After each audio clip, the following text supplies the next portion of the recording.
శ్రీమాత్రే నమః. శుక్లాంబరధరం విష్ణుం శశివర్ణం చతుర్భుజం ప్రసన్నవదనం ధ్యాయేత్ సర్వవిఘ్నోపశాంతయే. శ్రీవిద్యాం జగతాంధాత్ర్యం సర్గస్థితిలయేశ్వరీం నమామి లలితాం నిత్యాం మహాత్రిపురసుందరీం. కృష్ణాయ వాసుదేవాయ దేవకీనందనాయ చ నందగోపకుమారాయ గోవిందాయ నమో నమః. నమోస్తుతే వ్యాస విశాల బుద్ధే ఫుల్లారవిందాయత పత్రనేత్ర ఏన త్వయా భారత తైలపూర్ణ ప్రజ్వాలితో జ్ఞానమయ ప్రదీప. శ్రీమాత్రే నమః. వ్యాస భగవానుడు మనకు ప్రసాదించిన శ్రీదేవి భాగవత పురాణాన్ని ఆచార్య బేతవోలు రామబ్రహ్మం గారు తెలుగులోకి అనువదించారు. ఆ పురాణ గ్రంథాన్ని మనం చదువుతున్నాం. పంచమ స్కంధంలో ఉన్నాం.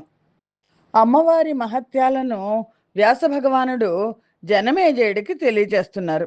నైమిసారణ్యంలో సౌనకాది మహర్షులకు సూత మహాముని దేవీ భాగవత గాథలను తెలియజేస్తున్నారు.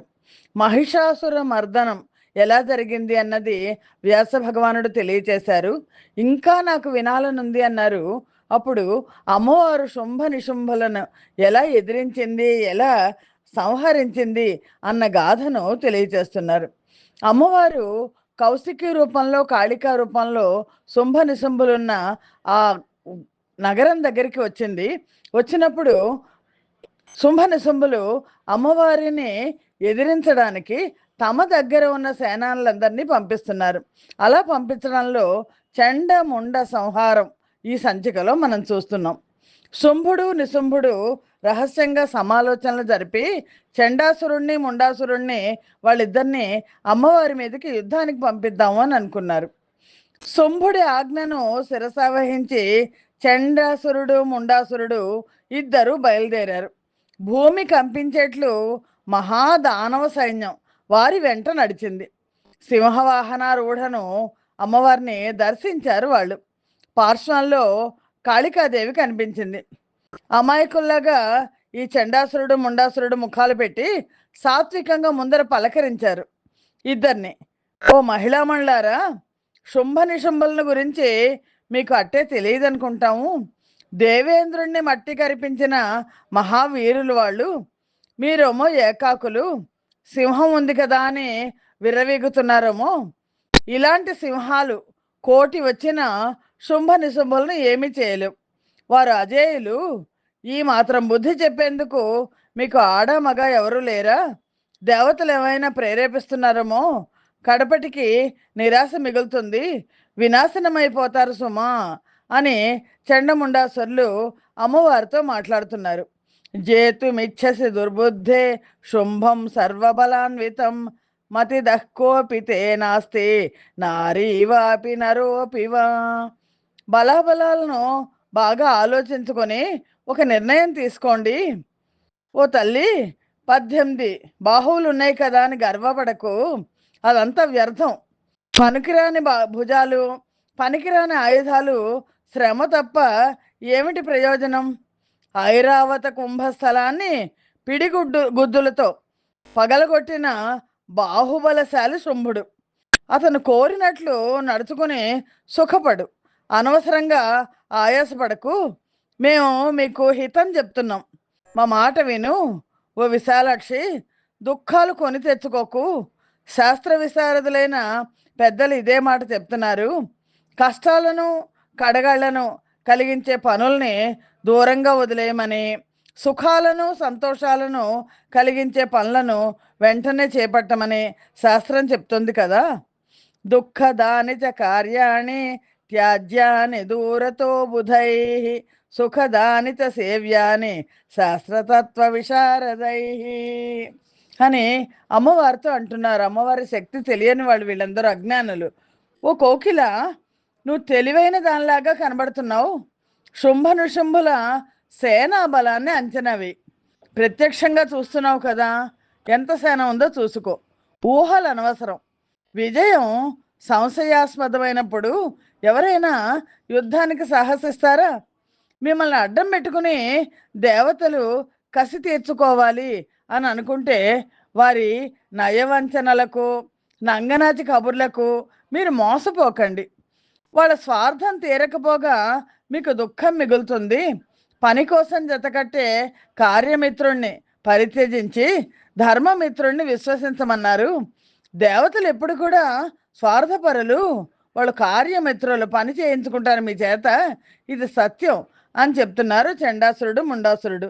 కార్యమిత్రం పరిత్యజ్య ధర్మమిత్రం సమాశ్రయేత్ దేవా స్వార్థ పరాకామం త్వామహం సత్యమబ్రువం. శుచిస్మిత అమ్మవారితో అంటున్నారు. సారాంశంగా మేము చెప్తున్నాం వినండి. భువనేశ్వరుడు చతురుడు, సుందరుడు, శూరుడు, కామశాస్త్ర విశారదుడు అయిన శుంభుడిని భర్తగా స్వీకరించు. భువనేశ్వరివి అవుదువు గాని, అంతులేని భోగభాగ్యాలు అనుభవిద్దువు గాని. అంబిక, బయలుదేరు, మనం శుంభుడి దగ్గరికి వెళ్దాం పద అంటున్నాడు. జగదంబిక ప్రళయకాల మేఘంలాగా ఒక్కసారి గర్జించింది. కళ్ళ నుంచి నిప్పులు కురిపించింది. అంధుడా, నీ ప్రేలాపనలు ఇంకా కట్టిపెట్టు. నయవంచక, ఎంత మృదువుగా మాట్లాడుతున్నావు. హరిహరాదులను విడిచిపెట్టి మీ శుంభుడిని పతిగా వరించాలా? నేను వరించను. నాకు ఎవడు భర్త కావాల్సిన అవసరం లేదు. నాకు భర్తతో పని లేదు. నేను సర్వస్వతంత్రురాలిని. సకల చరాచర జగత్తుకు నేనే అధినేత్రిని అంది అమ్మవారు. నమే కచ్చిత్ పతి కార్యో న కార్యం పతినా సహ స్వామిని సర్వభూతానా మహమేవ నిశామయ. ఇలాంటి అమ్మవారు చెప్తోంది. శుంభ నిశుంభులు లాంటి వాళ్ళని చాలా మందిని చూశాను నేను. చాలా మందిని సంహరించాను కూడా. ప్రతి యుగంలోనూ మీలాంటి తుచ్చ దానవులు దేవ బృందాలను పొట్టను పెట్టుకుంటున్నారు. కట్ట కడపటికి నా చేతిలో అంత ముందుతోనే ఉన్నారు. ఇప్పుడు మాత్రం కాలమే స్వయంగా ఇక్కడికి వచ్చింది. అమ్మవారు కాలస్వరూపిణి. మీ దానవులను అంత మొందించనుంది. ఏదో రక్షించుకుందామని వృధా ప్రయత్నం చేస్తున్నావు, కానీ అవేవి సాగవు. నిజానికి నువ్వు కనుక వీరుడివైతే కబుర్లు కట్టిబెట్టి యుద్ధం చేయి. ఈ పూట నువ్వు మరణించడం తథ్యం. శుంభనిశుంభుల గొడవ నీకెందుకు? నీ యుద్ధం ఏదో నువ్వు చేయి. వీరస్వర్గాన్ని అలంకరించు. మీ నాయకులు, మీ బంధువులు అందరూ వరుసగా మీ వెంట వస్తారు. మరేమీ భయం లేదు. ఒక్క క్షణం వెనక ముందు అంతే. ఇవాళ అందరినీ సంహరించడం తథ్యం. అందుకని పెద్దగా బెంగ పెట్టుకోకు అంది అమ్మవారు. ముందు నిన్ను, తర్వాత నీ సోదరుణ్ణి, అటు పైన శుంభ నిశుంభులను, చివరిలో రక్తబీజుణ్ణి. ఇది నేను సంహరించే క్రమం. మిగతా దానవీరుల మాటకేం గాని నాయకుల సంగతి చెప్పాను. నిలబడి యుద్ధం చేస్తావా, పారిపోతావా త్వరగా తెలుసుకో. వాగుడు పిరికి మందల లక్షణం అంది అమ్మవారు. ఈ ఎకసక్యాలకు చండాసురుడు ముండాసురుడు ఇద్దరు రెచ్చిపోయారు. ఇద్దరు ఒక్కసారిగా ధనుష్టంకారం చేశారు. అంబిక అమ్మవారు శంఖం పూరించింది. సింహం ఒక్కసారి జూలు దులిపి గర్జించింది. భీకర సంగ్రామం ప్రారంభమైంది. చండ ప్రచండంగా యుద్ధం సాగుతోంది. ఆకాశమంతా కర్షకులను భయపెట్టే మిడతల దండులాగా బాణాలు ఆవరించాయి. చండుడికి తోడు ముండు కూడా శరవృష్టి కురిపించాడు. రణరంగాన కృత్రిమంగా కారు చీకట్లు ఈ బాణాలతో నిండిపోయింది. కారు చీకట్లు కమ్ముకున్నాయి. గగనంఛాది తంతత్ర సంగ్రామే విశిఖైస్తదా శలభైరివ మేఘాంతే కర్షకాణం భయప్రదై. అంబికాదేవికి క్రోధంతో ముఖం నల్లబడింది. కన్నులు అరటి పువ్వుల్లా ఎర్రబడ్డాయి. నొసట కుటిల భృకుటి ఏర్పడింది. ఆ లలాట ఫలకం నుంచి మరొక స్త్రీమూర్తి కాళికగా ఆవిర్భవించింది. అమ్మవారు నుదురు ఒక్కసారి భృకుటి ముడిపడేసరికి కాళిక అమ్మవారు ఆ భృకుటిలోంచి వచ్చేసింది. పులితోలు చీరగా కట్టుకునుంది. గజ చర్మం పైటగా ధరించి ఉంది కాళిక అమ్మవారు. పుర్రెలు దండగా గుచ్చి మెడలో వేసుకుంది. రూపం క్రూరాతి క్రూరంగా ఉంది. ఎండిపోయిన దిగుడు బావి లాంటి పొట్ట, ఒక చేతిలో ఖడ్గం, మరో చేతిలో పాశము ఉన్నాయి. భీషణంగా, భీకరంగా, రౌద్రంగా కాళరాత్రిలాగా ఉంది. విశాలమైన నోరు, పొడవైన నాలుక, త్రాచుపాముల అది మాటి మాటికి కదులుతోంది. విపులమైన కటి ప్రదేశం. ఆవిర్భవించడమే తడవుగా రణరంగంలోకి సుడిగాలిలాగా ప్రవేశించింది. దానవులను గుంపులు గుంపులుగా పిడికిట బట్టి పళ్ళతో కొరికి పీల్చి పిప్పి చేస్తోంది అమ్మవారు. మదగజాలను జయఘంటికలతో సహా చేతబట్టి నవిలేస్తోంది. గుర్రాలను, లొట్టిపిట్టలను తేలిగ్గా భక్షిస్తోంది. రథాలను రధిక సారథులతో సహా పళ్ళ మధ్య పటపటలాడిస్తోంది. రెప్పపాటు కాలంలో దానవ మహాసైన్యం సగానికి పైగా తుడిచిపెట్టుకుపోయింది. ఏం చెయ్యాలో తోచని చండు జారిపడిన ఒక రథచక్రాన్ని బలంగా ఎత్తి విసిరాడు. అంబికాదేవి ఒకే ఒక్క బాణంతో ఆ చక్రాన్ని నొగ్గు నొగ్గు చేసి పారేసింది. మరిన్ని బాణాలను గుప్పించింది. తాళలేక చండాసురుడు మూర్ఛపోయాడు, నేలకు ఒరిగిపోయాడు. ఇది చూసిన ముండాసురుడు క్రోధ సమ్మూర్ఛితుడయ్యాడు. వీరావేశంతో శరాసారం కురిపించాడు. అంబిక ప్రయోగించిన బాణాలతో అవి నువ్వు గింజల్లా రాలిపోయాయి. అర్ధచంద్రాకార బాణంతో ముండుణ్ణి అమ్మవారు గుండెల మీద కొట్టింది. తట్టుకోలేక నేలకు ఒరిగిపోయాడు. రాక్షస పక్షంలో హాహాకారాలు చెలరేగాయి. ఆ ధ్వనికి చండు మూర్ఛ నుంచి తేరుకున్నాడు. పొడవాటి ఒక ఇనప గదను అందుకున్నాడు. అందుకోవడమే తడవుగా కాళిక పైకి విసిరేశాడు. అది వచ్చి అమ్మవారి కుడి భుజానికి గట్టిగా గుద్దుకుని నేలకు పడిపోతుంటే ఎడం చేత్తో కాళిక అమ్మవారు దాన్ని పట్టుకుంది. సన్నటి తీగను వంచినట్టు ఆ మహాగదను వంచేసి ఆమడ దూరానికి విసిరేసింది. మంత్రశక్తితో బాణపాసం వేసి చండుణ్ణి బంధించింది. కాలు చెయ్యి ఆడకుండా చేసింది. ఇప్పుడు ముండు మూర్ఛ నుంచి తేరుకున్నాడు. శక్తి ఆయుధాన్ని చేపట్టి కాళిక వైపు రివ్వున దూసుకొస్తున్నాడు. రానిచ్చి ఒక్కసారిగా బాణపాసంతో బంధించి వేసింది కాళిక. అన్నదమ్ములిద్దరూ వలలో చిక్కిన కుందేలు పిల్లల్లాగా గీలగీలలాడుతున్నారు. కాళికాదేవి పక్కపక్క నవ్వుకుంటూ అంబికను చేరుకుంది. హే అంబికే, రణయజ్ఞం కోసం 2 పశువులను తీసుకొచ్చాను, స్వీకరించు అంది. అప్పుడు అమ్మవారంది, హే రణప్రియే, కాళికే, నీ చాతుర్యం అద్భుతం. వాళ్ళని మట్టుబెట్టకు, విడిచిపెట్టకు. దేవకార్యాన్ని త్వరగా నిర్వహించాలి నువ్వు అంది. అంతే. అంబికే, ఈ యుద్ధయజ్ఞంలో ఖడ్గయూపాన్ని ప్రతిష్ఠించి ఈ జంతువులను బలిస్తాను, ప్రాణహింస దోషం అంటదు అంటూ కాళికాదేవి ఒక్క అంగలో చండాసురుణ్ణి ముండాసురుణ్ణి సమీపించి చెర్రున కత్తి దూసి ఒకే వేటుతో ఇద్దరి తలలు తరిగేసింది. కంఠనాళాల నుంచి ఎగిసి పడుతున్న వేడివేడి క్రొన్నెత్తురును నోరు తెరిచి ఆనందంగా తాగేసింది ఆవిడ. మళ్ళీ తన చేరువకు వచ్చి నిలిచిన కాళికాదేవిని అంబిక అభినందించింది. చండ ముండాసురులను సంహరించి దేవకార్యాన్ని నిర్వహించావు కాబట్టి కాళిక, నీకు వరం ఇస్తున్నాను. ఈ రోజు నుంచి నువ్వు చండికగా చండముండ నామంతో జగద్విఖ్యాతిని వహిస్తావు అని అంది. హతశేషులైన దానవ సైనికులు పలాయనం చిత్తగించారు. శుంభ నిశుంభులను చేరుకున్నారు. రక్షించు మహాప్రభో, కాళికాదేవి ఇవాళ మొత్తం అందరినీ భక్షించేటట్లుంది. మేము ఎలాగో తప్పించుకుని పారిపోయి వచ్చాము. చండాసురుడు ముండాసురుడు ఇంకా మనకి లేరు. ఇదేమి యుద్ధమో మేమెప్పుడు కనీ విని ఎరగం. ఏనుగుల్ని, గుర్రాల్ని, ఒంటెల్ని, సైనికుల్ని గుంపులుగా పట్టుకుని కరకర నవిలేస్తోంది కాళికాదేవి. ఇనపరథాలు కూడా ఆగడం లేదు. ఆవిడ మీద ఏ ఆయుధము పనిచేయడం లేదు. రణరంగం అంతా రక్తపు మడుగు అయిపోయింది. మాంసమే బురదగా, పేగులే నాచు తీగలుగా, రథచక్రాలు చక్రవాకాలుగా, తెగిపడిన అవయవాలు జలచరాలుగా ఆ మడుగు భయంకరంగా ఉంది.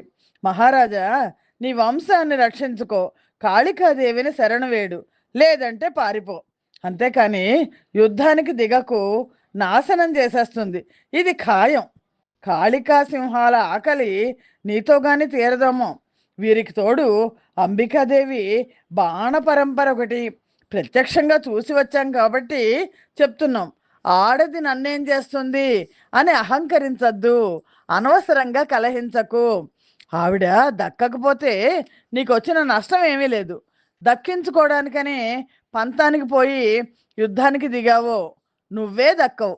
ఒక అల్ప ప్రయోజనం కోసం వంశనాశనం లాంటి మహా దుఃఖాలను కొని తెచ్చుకోవడం తెలివైన పని కాదు. సూచనలన్నీ నీకు ప్రతికూలంగా ఉన్నాయి, గమనించు. ఒక ఆడది అసహాయంగా నిలబడి ధూమ్రలోచనుణ్ణి, చండాసురుణ్ణి, ముండాసురుణ్ణి, ఇతర మహాదానవ వీరులను సంహరించేసింది. చిటికలో సంహరించింది. కనీసం ఆవిడకు చెక్కిళ్ళు కూడా కందలేదు. అనాయాసంగా మట్టుబెట్టింది. లోకపాలకులనే మట్టి కరిపించిన నిన్ను యుద్ధానికి రమ్మని ధైర్యంగా ఆహ్వానిస్తోంది. వీరిని ఈ క్రమంలో సంహరిస్తాను అని పట్టిక చదువుతోంది. ఇదంతా ఏమిటో గ్రహించు అన్నారు వాళ్ళు.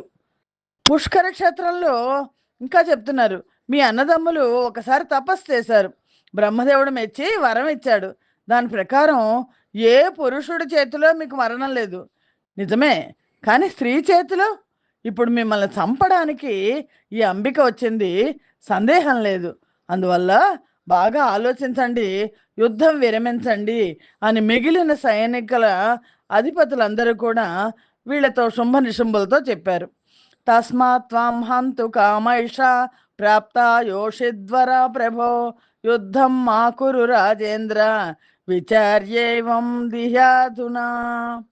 ఈ అంబిక సాధారణ స్త్రీ కాదు, మీ పాలిటి కాళరాత్రి, మహామాయ, పరాప్రకృతి, కల్పాంతంలో సృష్టి సంహారం చేస్తుంది అని పెద్దలు చెప్పే మహాదేవి, జగత్ సృష్టికారిణి, దేవతలకు ఈశ్వరి, త్రిగుణాత్మిక, కాళికగా తమసస్వరూపిణి, సర్వశక్తి సమన్విత, అజేయ, అక్షయ, నిత్య, సర్వజ్ఞ, సదోదిత, వేదమాత, గాయత్రి, సంధ్య, సర్వసురాలయ, నిర్గుణ, సగుణ, సిద్ధ, సర్వసిద్ధిప్రద, అవ్యయ, ఆనంద స్వరూపిణి, ఆనందప్రదాయిని, గౌరీ, దేవతలకు అభయప్రద.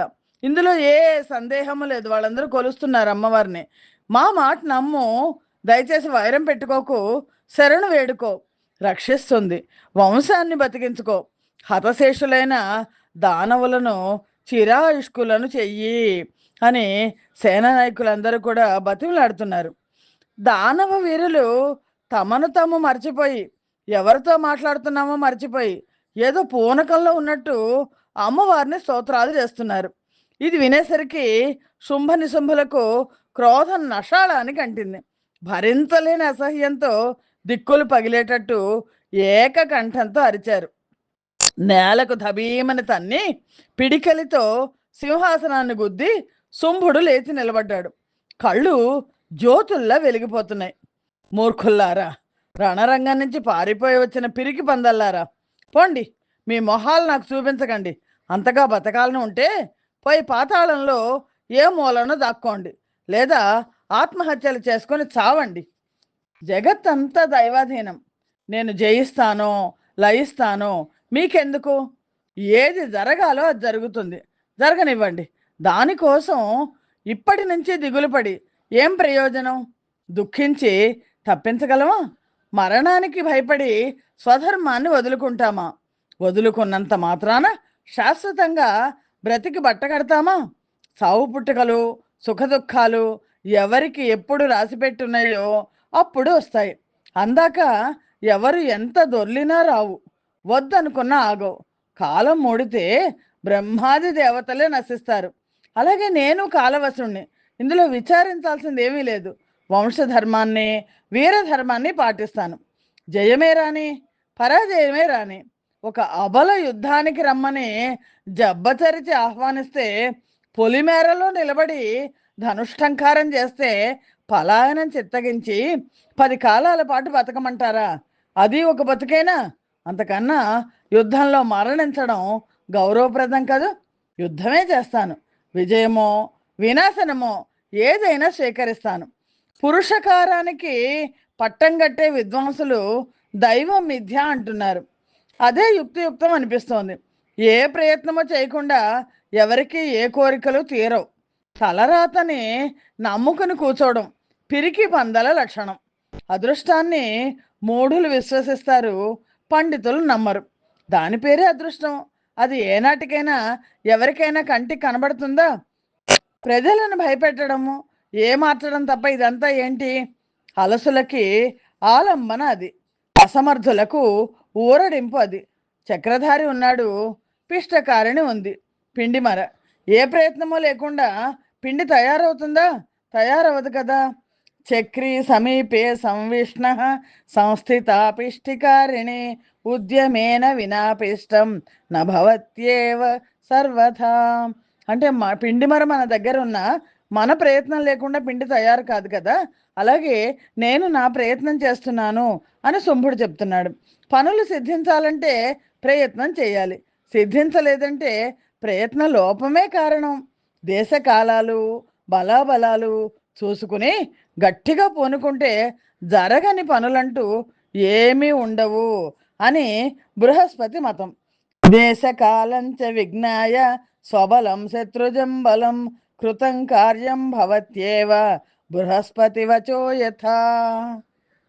శుంభుడు అమ్మవారితో యుద్ధాన్ని కొనసాగించడానికి నిర్ణయించుకొని తన సేనానాయకుడైన రక్త బీజుణ్ణి పంపిద్దాము అని నిర్ణయించుకున్నాడు.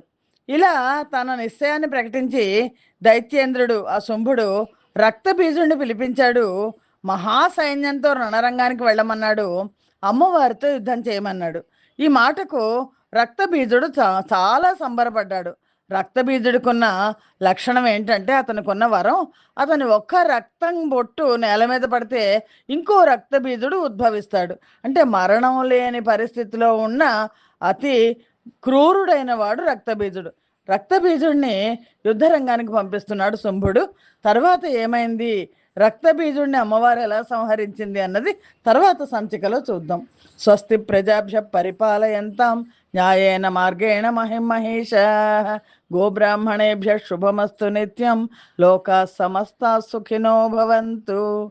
సర్వం శ్రీమాత చరణారవిందార్పణమస్తు.